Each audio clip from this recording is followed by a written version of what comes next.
오늘도 말씀을 깨닫는 은혜와 함께 하나님 나라를 누리는 복이 있기를 주님의 이름으로 축원합니다. 삼손이 어떻게 태어나는지를 우리가 보았죠. 삼손의 그 태어남과 유년 시절을 보면 우리는 마땅히 큰 기대감에 벅차게 되어져요. 아예 나면서부터 구별되어 나신인으로 들여져 컸고, 그가 크는 동안 여호와께서 그에게 복을 주셨고 또 여호와의 영이 그를 움직이기 시작하였다. 이렇게 그의 등장을 소개했기 때문에 이제 이후에 벌어질 하나님의 그 구원을 기대하게 되지만 그 기대에 미치지 못하는 삼손의 모습이 나오고, 우리가 잘 아는 삼손의 스토리가 아니라 성경을 하나하나 삼손의 이야기를 살펴보면 이해 안 되는 것 투성이에요. 삼손도 이해 안 되지만 벌어지는 일들도 이해가 되지 않아요. 삼손이 블레셋 여인과 결혼하려고 하고, 또 내려가는데 난데없이 포도원에서 사자가 나타나고, 또 갑자기 잔치를 벌이다가 수수께끼를 내고, 또 이 수수께끼로 인해서 결국에는 블레셋 사람들을 죽이고 그 내기에 따라서 옷을 가져다 주는, 이런 뭔가 맥락도 안 맞고 또 그 사사에 어울리지도 않는 그런 내용들이에요.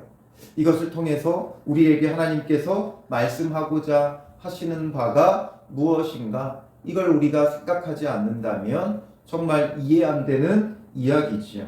1절에 보면 삼손이 딥나에 내려가서 거기서 블레셋 사람의 딸들 중에서 한 여자를 보고 올라가서 자기 부모에게 말하여 이르되 내가 딥나에서 블레셋 사람의 딸들 중에서 한 여자를 보았사오니 이제 그를 맞이하여 내 아내로 삼게 하소서.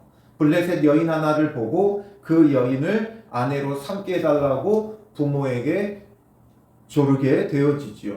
그런데 그가 그 여인을 아내로 삼은 이유가 뭐였어요? 보았다는 거예요. 그러니까 눈에 보기에 좋았다는 거죠. 아마도 예쁘고 미인이었겠죠. 그러니 삼손은 그 여인을 보고서 그 눈에 보이는 대로 쫓아서 그 여인을 아내로 삼겠다 하고 있어요. 그러니까 그 부모가 말리죠. 3절에 내 형제들의 딸들 중에나 내 백성 중에 어찌 여자가 없어서 내가 할례 받지 아니한 블레셋 사람에게 가서 아내를 맞으려 하느냐. 분명 이스라엘 사람들은 이방인과의 통혼을 하나님께서 금지하셨어요. 율법의 그 규례로서도 금지되어 있을 뿐만 아니라 또한 특별히 삼손은 나실인으로서 구별되게 살아야 할 자가 정말 구별 없이 이방 여인을 취하겠다 하고 있는 그런 모습을 보여주죠. 그런데도 불구하고 삼손은 3절에 부모의 만류에도 불구하고 내가 그 여자를 좋아하오니 나를 위하여 그 여자를 데려오소서. 이제는 부모의 말을 거역하고 떼를 쓰고 있어요. 율법을 따라 이방인과의 통혼을 지금 어기고 있을 뿐만 아니라 부모를 공경하라는 하나님의 명령에도 전혀 순종할 마음이 없지요. 그 부모의 권위도 인정하지 않고 하나님의 권위도 인정하지 않아요. 나실이는 본래 머리에 삭도를 대지 않죠.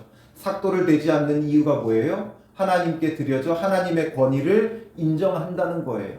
자기의 머리는 하나님이시라는 거예요.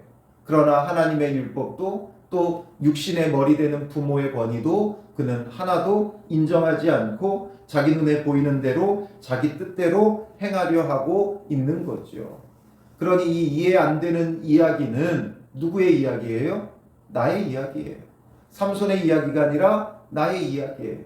내가 이렇게 이해되지 않는 그리스도인의 삶을 살고 있다는 거죠. 예수 그리스도를 믿고 하나님의 자녀로 거듭난 우리는 구별되게 살아야 돼요.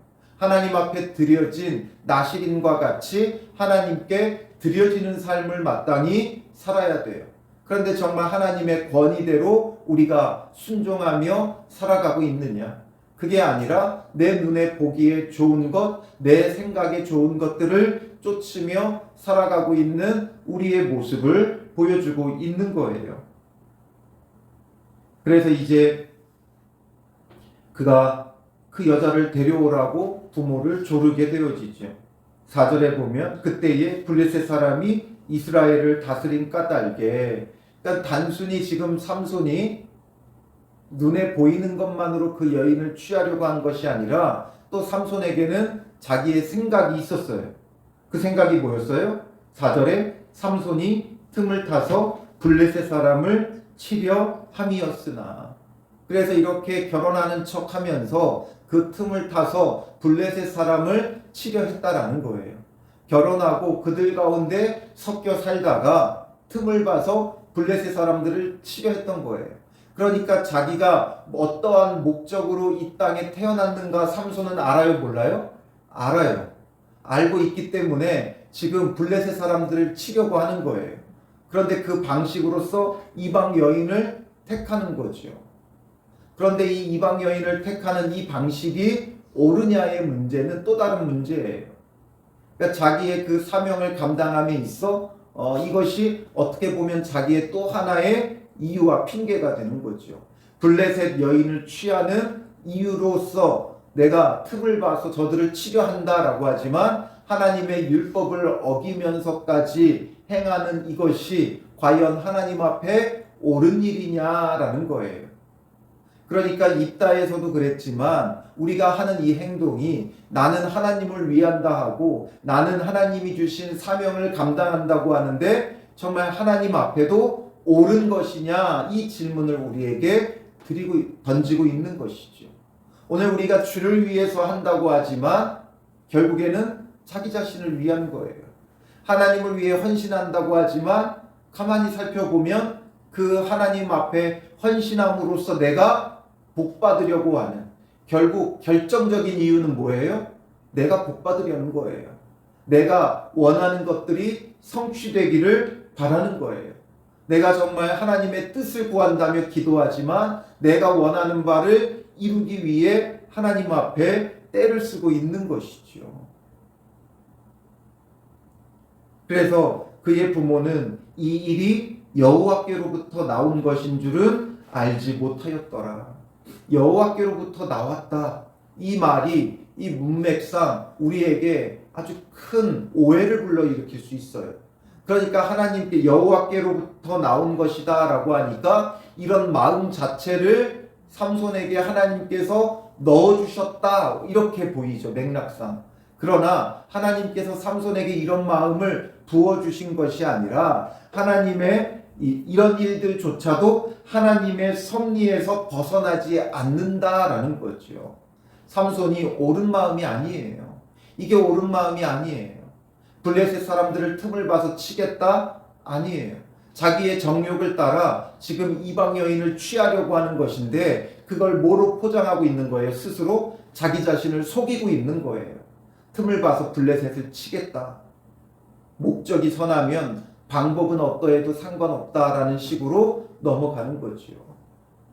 그러나 이게 여호와께로부터 나왔다는 것은 그럼에도 불구하고 블레셋에서 이스라엘을 구원하고자 하는 하나님의 그 섭리 가운데서 나온 것이다 라는 거죠.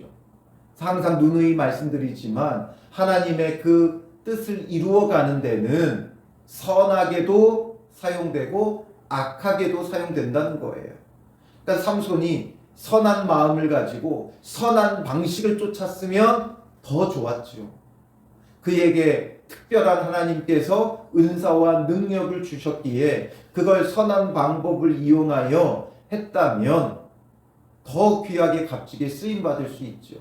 그러나 삼손은 자기의 정욕에 이끌리며 자기 뜻대로 자기 마음대로 하지만 그러나 결국에는 하나님께서 그러한 삼손을 통해서 하나님의 구원을 이스라엘에 베푸신다라는 거죠.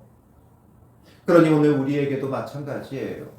어떤 방식으로든 하나님의 뜻은 결코 변함없이 이루어져요. 그런데 그 가운데 우리가 선하게 쓰임받을 것이냐 악하게 쓰임받을 것이냐, 그건 우리가 자유의지를 가지고 우리가 선택하는 문제예요. 우리가 그저 욕심과 정욕에 이끌려서 악하게 쓰임받을 수도 있고 정말 성령의 인도하심을 따라서 선하게 쓰임받을 수도 있는 것이죠. 이제 삼손이 이 블레셋 여인과 결혼하기 위해 부모와 함께 딥나로 내려가요. 그런데 딥나의 포도원에 이른즉 젊은 사자가 그를 보고 소리 지르는지라. 딥나의 포도원에 이르니까 난데없이 여기서 또 들짐승이 나타나요. 젊은 사자가 나타나서, 이건 하나님이 보내신 그 사자가 아니라 이건 정말 짐승 사자죠. 동물 사자예요. 젊은 사자가 그를 보고 소리 지르는지라. 난데없이 사자가 나타나서 소리를 질러요.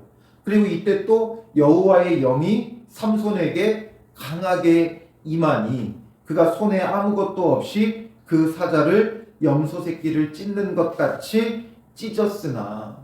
그래서 그 사자를 염소 새끼 찢듯이 찢어요. 사자가 나타난 것도 이상하고 여호와의 영이 이런 일에 임하는 것도 이상해요.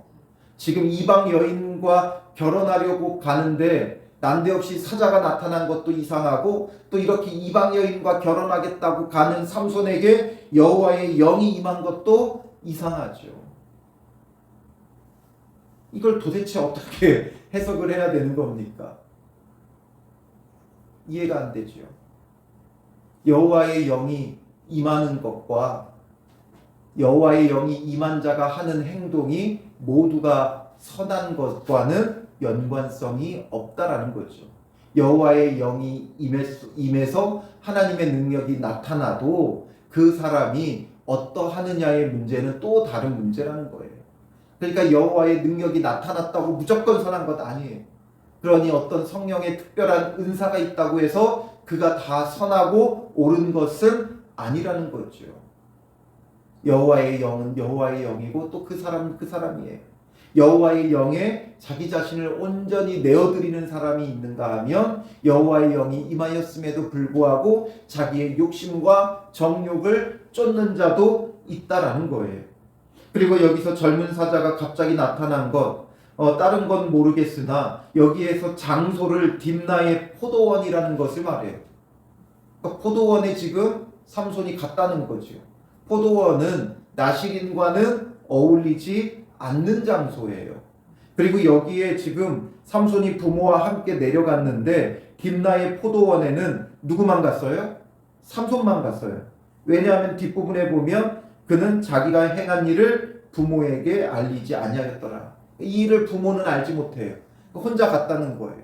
그럼 포도원에 혼자 왜 가요? 나실인이 포도원에 가면 안 되죠.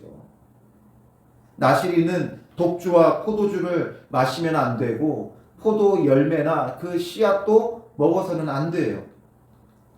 민수기에 나오는 나실인의 규례를 보면 민수기 6장 3절과 4절에 포도주와 독주를 멀리하며 포도주로 된 초나 독주로 된 초를 마시지 말며 포도즙도 마시지 말며 생포도나 건포도도 먹지 말지니 자기 몸을 구별하는 모든 날 동안에는 포도나무 솟아는 씨나 껍질이라도 먹지 말지며. 포도와는 멀리 해야 돼요. 그런데 지금 삼손이 포도원에 갔다는 거예요. 이방 여인과 결혼하는 것과 결혼하는 문제도 있고 또 지금 포도원을 그가 가고 있다는 거죠. 포도원에 가면 안 돼요. 나실이는 포도원에 가면 안 돼요. 이 당시에 중요한 음료 대신의 역할을 하는 게 포도였어요. 그러니까 아마도 목이 말랐든지 그러면서 아무런 구별 없이 나실인으로서의 그 구별을 무시한 채 포도원으로 가고 있었고, 어찌 보면 이것은 하나님께서 그를 막으신 것이었을 수도 있어요. 이것이 그를 막았다 이렇게 볼 수는 없지만 하나님께서 그걸 가까이 하는 그에게 사자를 보냈고 여호와의 영이 임해 사자를 찢으면서 그가 어떤 일을 해야 되는가를 보여주고 있는 거죠. 사자를 찢듯이 그가 해야 될 일들은 블레셋을 찢는 거예요.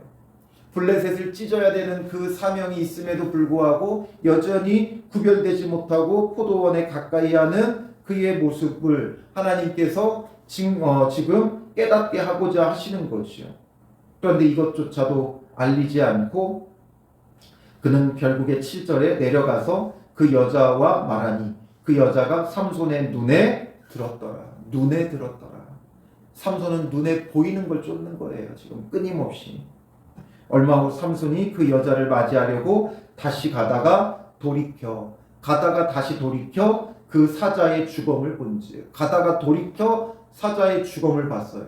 그러니까 자기가 찢었던 그 사자가 어떻게 됐나를 보려고 의도적으로 왔다는 거죠. 그럼 이건 또 뭐가 문제예요? 나시린은 시체를 가까이 하지 말라고 말씀하셨어요. 민수기 6장 6절에 자기의 몸을 구별하여 여호와께 드리는 모든 날 동안은 시체를 가까이 하지 말 것이요. 그럼 사자의 주검을 가까이 가면 안 돼요. 그런데 그가 사자의 주검을 보고 사자의 몸에 벌떼와 꿀이 있는지라. 또 말도 안 되는 일이 또 벌어지죠. 또 난데없이 그 죽은 사자의 시신에 왜 또 벌떼와 꿀이 있어요? 벌이 시신에다가 집을 짓지 않아요. 파리떼가 꼬이면 꼬였지 시신에 벌떼가 꼬이는 일은 없어요. 벌은 꽃을 찾아 모이죠. 그런데 여기 시신에 지금 벌떼와 꿀이 있다는 것은 결국 하나님께서 삼손을 시험하시는 거예요. 주검을 가까이 하나 가까이 하지 않나. 그런데 그는 어떻게 해요? 9절에 손으로 그 꿀을 떠서 걸어가며 먹고 그의 부모에게 이르러 그들에게 그것을 드려서 먹게 하였으나. 그걸 먹어요. 그냥 난 가서 떠서 손으로 그 꿀을 떠서 걸어가며 먹고 가서 그 손으로 뜨려면 그 시신에 접촉을 할 수밖에 없죠. 그러니 나시린의 규례는 완전히 지금 삼손에게 있어 무시되고 있는 거예요. 그리고 그 꿀을 사자의 몸에서 떠왔다고 또 알리지 않아요. 모든 게 은밀하고 숨기고 감추고 이러고 있죠. 그리고 삼손의 아버지가 여자에게로 내려가매 삼손이 거기서 잔치를 베풀었으니 청년들은 이렇게 행하는 풍속이 있음이더라. 지금 결혼하며 결혼 잔치를 베푸는 거예요. 이런 풍속이 있대요. 이 풍속은 어디의 풍속이에요? 이스라엘의 풍속이 아니라 블레셋의 풍속이지요. 그러니 이방의 풍속을 쫓아서 지금 삼손이 살고 있다라는 것을 보여줘요. 그리고 무리가 삼손을 보고 30명을 데려와서 친구를 삼아 그와 함께한지라. 이 블레셋 사람들이 30명의 친구를 삼손에게 만들어줬어요. 그러니 이 잔치 가운데 자기의 결혼 잔치니 뭐가 빠지지 않겠어요? 이곳에서의 잔치에는 포도주가 빠지지 않죠. 그러니 아마 삼손은 포도주를 먹고 흥청망청 취해가지고 흥분했을 거예요. 그래서 또 난데없이 이상한 수수께끼를 또 하나 내죠. 12절에 삼손이 그들에게 이르되 이제 내가 너희에게 수수께끼를 내리니 잔치하는 이래 동안에 너희가 그것을 풀어내게 말하면 배옷 30벌과 겉옷 30벌을 너희에게 주리라. 그러나 그것을 능히 내게 말하지 못하면 너희가 내게 배옷 30벌과 겉옷 30벌을 줄지니라. 30명의 친구가 생겼으니까 막 이제 흥청망청 취하고 흥분해가지고 내가 수수께끼를 낼 테니 이것으로 내기하자는 거예요. 30명이니까 너희가 만약에 내가 낸 수수께끼를 맞추면 배옷 30벌, 겉옷 30벌을 주겠다. 그러니까 한 벌씩 가지라는 거죠. 그런데 너희가 맞히지 못하면 반대로 너희가 한 벌씩, 그래서 배옷 30벌, 겉옷 30벌을 나에게 주라는 거예요. 그러니까 그들이 그것을 수락했고, 그래서 삼손이 낸 수수께끼가 뭐예요? 먹는 자에게서 먹는 것이 나오고 강한 자에게서 단 것이 나왔느니라. 우리가 보면 이 도대체 뭔 말인가, 이게 무슨 수수께끼인가 하지만 이제 히브리인들의 또 그 고대 근동 사람들의 자기들 나름대로의 그런 어떤 넌센스 수수께끼와 같은 그런 방식의 문학적인 표현이에요. 그러니까 우리로 따지면 우리가 아재 개그 뭐 이러잖아요. 그런 것처럼 이게 지금 아마 고대 근동 개그 같은 그런 방식의 질문이었을 거예요. 그래서 삼손은 자기가 경험했던 것, 지금 사자에게서 난데없이 꿀이 나왔고 그 벌떼가 있었던 것을 경험하면서 이것을 문학적인 어떤 표현으로서 대꾸를 이루며, 그래서 먹는 자, 강한 자, 먹는 것, 단 것, 이것으로 그러니까 세 단어 세 단어로 지금 어떤 수수께끼 같은 시를 하나 말하고 있는 거예요. 이렇게 보면 우리에게 도대체 뭔 말인가 싶지만 이걸 의역해 본다면 이런 표현이었어요. 그러니까 먹는 자라는 건 다른 짐승을 잡아먹는 동물을 말하는 거예요. 그래서 다른 짐승을 잡아먹는 동물에게서 먹는 것이 나왔는데 이게 먹는 자에게서 먹는 것이 나오고 이런 말이죠. 그리고 강한 자에게서 단 것이 나왔느니라. 이건 그 동물은 매우 강하고 그 먹는 것은 달다. 이런 표현이 되어지는 거죠. 근데 이런 것들을 삼손이 자기가 경험한 거죠. 사자와 꿀은 어울리지 않아요. 그러니까 자기가 경험한 거였기 때문에 이 수수께끼를 아무도 풀지를 못해요. 그러니까 그 사람들이 삼손의 아내를 협박해가지고 남편을 꿰어서 그 수수께끼를 우리에게 알려달라. 그렇지 아니하면 너와 내 아버지 집을 불사를 것이다. 너희가 우리 소유를 빼앗고자 하여 우리를 청한 것이 아니냐 하면서 그 아내를 협박하죠. 그러니까 그 삼손의 아내는 그 협박이 무서우니까 삼손을 꼬여내요. 그래서 울며 그에게 떼를 쓴 결과 삼손이 결국에는 알려주죠. 그래서 18절에 보면 성읍 사람들이 삼손에게 이르되 무엇이 꿀보다 달겠으며 무엇이 사자보다 강하겠느냐 이렇게 답변을 해요. 삼손은 이들이 이것을 어떻게 알아냈는지를 알죠. 그래서 삼손이 너희가 내 암송아지로 밭갈지 아니하였더라면 내 수수께끼를 능히 풀지 못하였으리라 하면서 화가 난 거죠. 그런데도 약속은 지켜야 되니까 그 분노하는 가운데 또 여호와의 영이 삼손에게 갑자기 임하심에 삼손은 막 분노하고 있는데 여호와의 영이 삼손에게 또 임해요.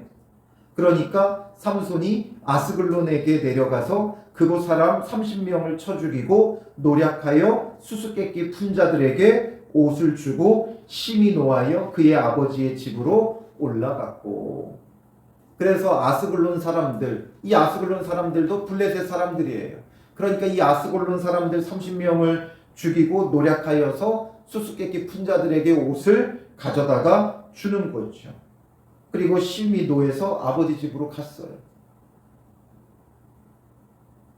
참 이해 안 되는 이야기죠. 그런데 여호와의 영이 임했다는 건 결국에는 하나님께서 그에게 주신 능력이 나타났다는 거예요. 그래서 이미 그가 나실인으로 구별하며 하나님께서 그 안에 주신 특별한 은사와 능력이 발현되는 것, 이것을 지금 여호와의 영이 임했다 이런 표현으로 성경은 말하고 있어요. 그러니 이런 능력이 나타나는 것과 그의 선함과는 관계가 없어요.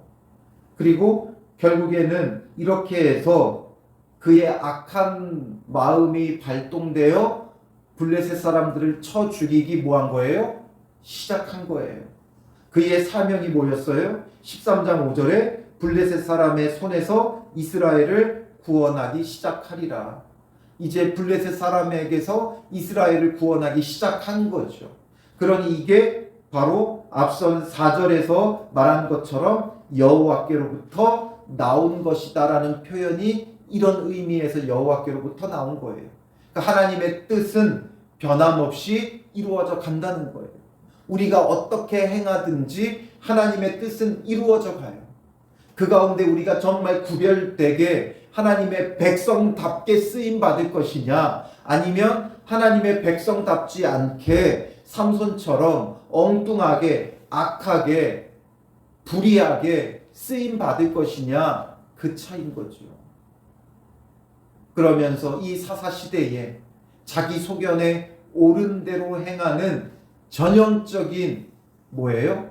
그리스도인의 모습을 사사들이 보여주고 있는 거예요. 그러니 이 모습이 이해가 안 되는 것처럼 우리의 신앙생활도 이해가 안 된다는 거지요. 예수 믿는 자로서 어찌 이렇게 살 수 있는가? 우리는 특별히 어떤 악한 일을 행한 사람들을 향해서 어떻게 목사가 저럴 수 있냐? 어떻게 장로가 저럴 수 있냐? 어떻게 성도가 저럴 수 있냐? 손가락질하며 이해 안 되는 그 모습이 바로 삼손의 모습이고 입다의 모습이고 그리고 그들만이 아니라 오늘 나의 모습이라는 거예요.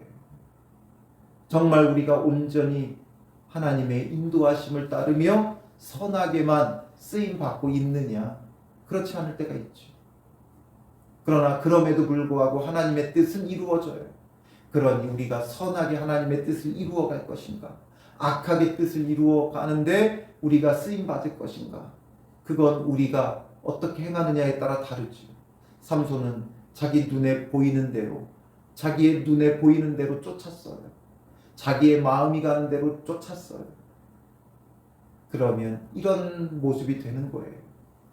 그게 아니라 우리는 성령의 인도하심을 받아야 되고 성령의 인도하심을 구해야 되고 성령의 인도하심을 붙잡아야 돼요.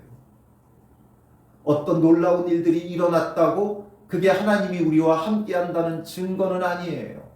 기적 같은 일이 벌어진다고 하나님이 나와 함께 한다는 증거는 아니에요. 하나님이 그것을 옳게 여기신다는 증거도 아니에요.